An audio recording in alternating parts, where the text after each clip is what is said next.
Hola, ¿qué tal? Buenos días, nosotros somos Escándalos. El día de hoy, pues, hemos recibido mensajes y comentarios sobre lo sucedido del caso de la FIFA en el Puente de la Concordia. Entonces, nos vamos a enlazar con nuestro compañero Andrei para que entreviste a algún compañero de la Universidad Nacional Rosario Castellanos. Adelante, por favor.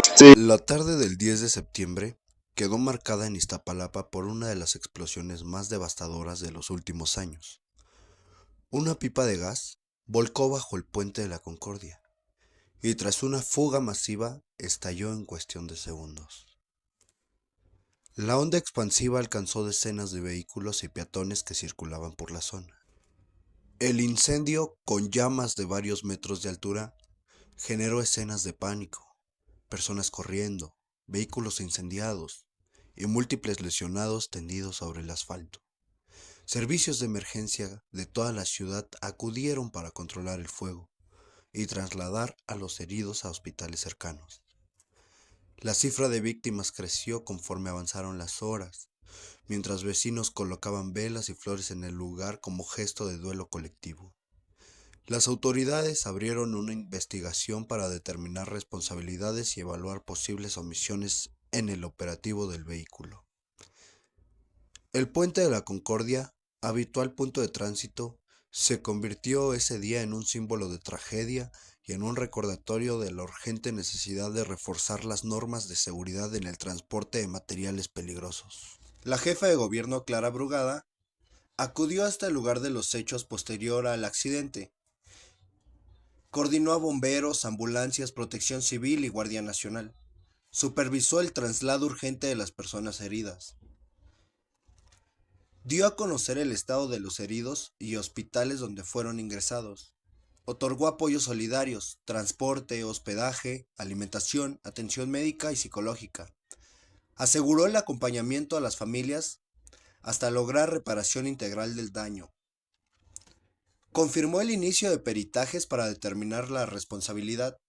Aseguró que no habrá impunidad y que se sancionará a los responsables.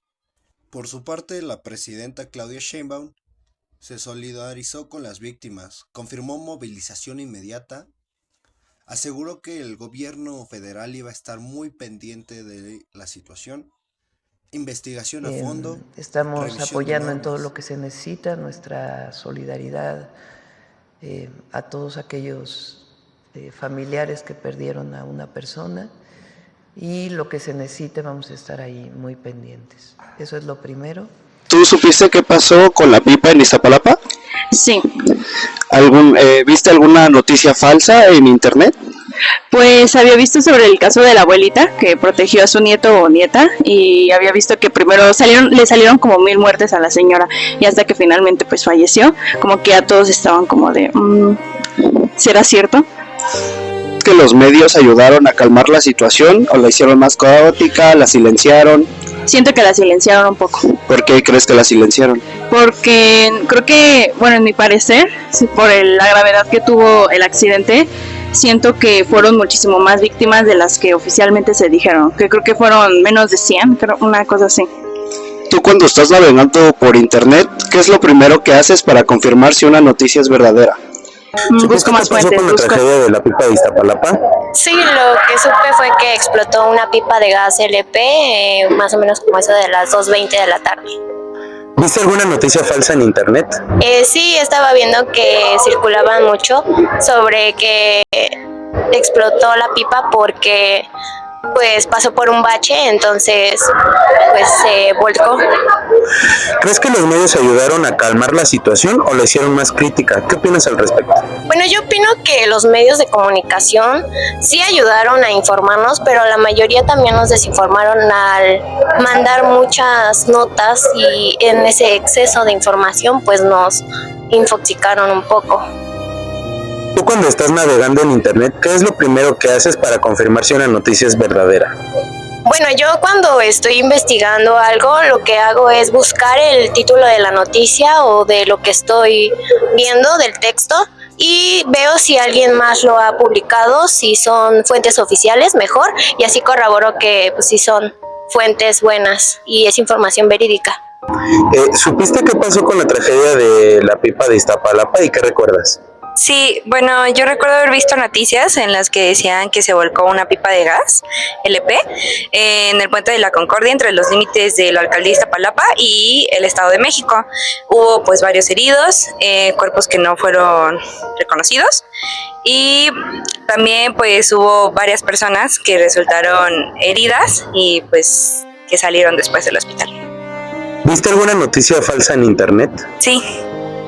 Vi las de la señora Alicia, la daban por muerta muchas veces cuando su familia ni siquiera había declarado algo oficial e inclusive su familia salía a desmentir esas noticias y de un señor que andaba pidiendo dinero para un familiar afectado cuando realmente pues era una estafa.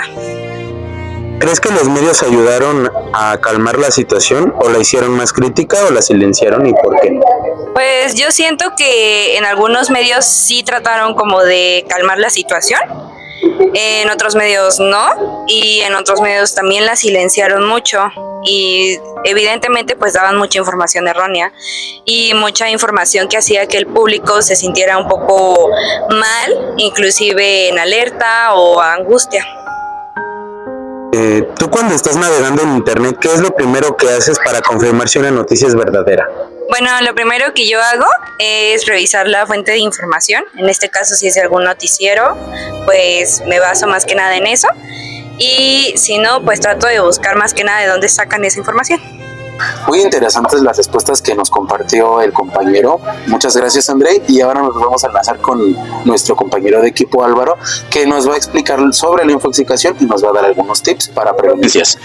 Cada día recibimos más información de la que nuestro cerebro puede procesar. Este fenómeno se le conoce como infoxicación. Toda esa información que en lugar de ayudarnos, nos empieza a saturar. Además, entre tanto ruido, es cada vez más difícil distinguir lo valioso de lo superficial. Ahora, ¿cuál es el verdadero problema de este fenómeno?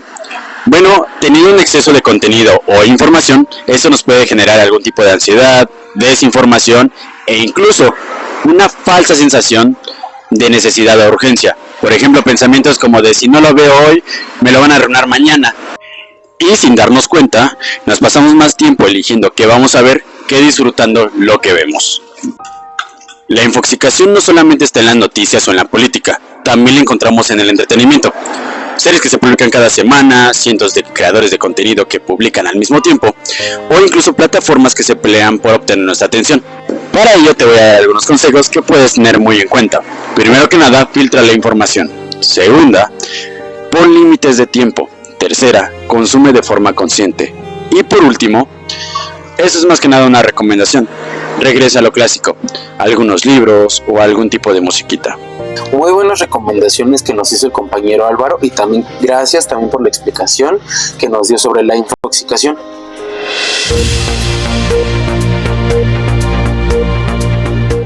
Hay espacios por los que transitamos todos los días sin detenernos a pensar en ellos. Autopistas, estaciones, aeropuertos, puentes, sitios funcionales, impersonales que existen solo para permitir el movimiento. A estos espacios, el antropólogo francés Marc Augé los llamó no lugares, sitios sin identidad, sin raíces, sin memoria, donde las personas permanecen anónimas. Estos no lugares era el Puente de la Concordia, en Iztapalapa. Miles de vehículos lo cruzaban diariamente. Nadie lo miraba, nadie lo habitaba, nadie lo recordaba. Solo se pasaba por ahí. Cambió el 10 de septiembre de 2025. Una pipa que transportaba casi 50,000 litros de gas LP tomó la curva del puente a exceso de velocidad. El vehículo volcó, el tanque se fracturó y el gas comenzó a escapar. Segundos después, una explosión gigantesca iluminó el cielo. Jugó más de 30 metros. Autos calcinados, estructuras colapsadas, caos absoluto. La tragedia dejó decenas de personas fallecidas y heridas, personas que en su mayoría solo estaban de paso por un lugar que nunca pensaron que sería peligroso. Las investigaciones confirmaron que no hubo fallas mecánicas, el problema fue humano.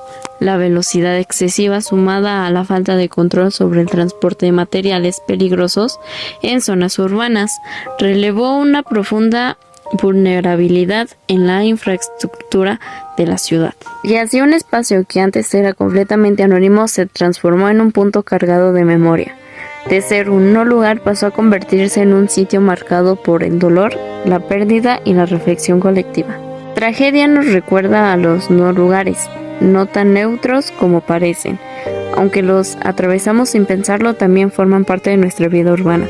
Y cuando ocurre una catástrofe, estos espacios invisibles se vuelven visibles de golpe, obligándonos a pensar en su diseño, en su seguridad y en la forma en la que habitamos la ciudad sin darnos cuenta.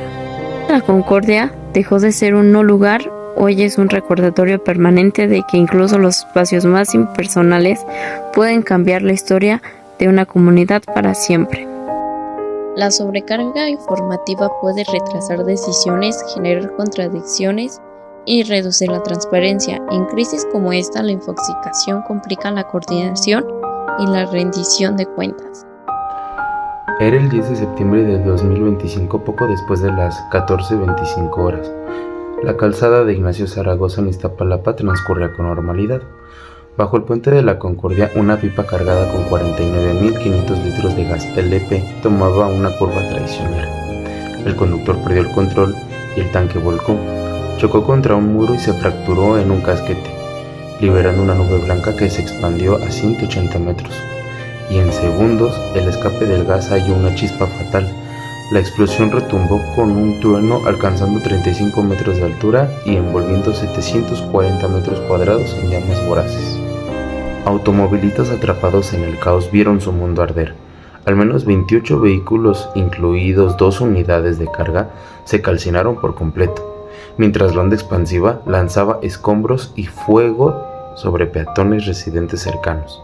4 personas en situación de calle que vivían bajo las columnas del puente fueron alcanzadas de inmediato, sus cuerpos gravemente quemados. Una abuelita llamada Alicia salvó heroicamente a su nieta de 2 años, pero ambas terminaron en un estado crítico.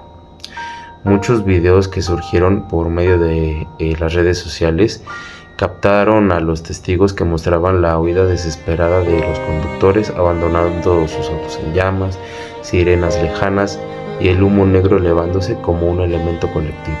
La jefa de gobierno Clara Brugada y autoridades como Pablo Vázquez llegaron al sitio acordonado.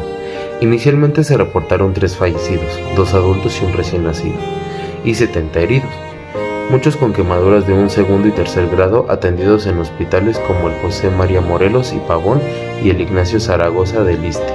La cifra escaló trágicamente a al menos 31 muertos confirmados, con 90 lesionados en total. 10 fueron dados de alta esa misma noche. La Fiscalía General de Justicia de la Ciudad de México inició peritajes para esclarecer la falta de pericia del conductor, mientras el metro reabría la estación Santa Marta tras las interrupciones. El sol se ponía sobre un panorama de devastación, las mangueras sofocando el fuego, paramédicos cargando víctimas en estado de shock y familias aguardando noticias en los hospitales. Historias humanas se emergieron del horror, al recién nacido sin identificar, vecinos heridos y al 100% de su superficie corporal, y una comunidad de Iztapalapa unida en el duelo. La alcaldía implementó restricciones futuras al transporte de materiales tóxicos, pero el pipazo dejó cicatrices imborrables en la capital. Y un mes después, el puente de la Concordia seguía como recordatorio mudo de la fragilidad urbana. Las víctimas, con nombres y rostros ahora públicos, clamaban por justicia y prevención.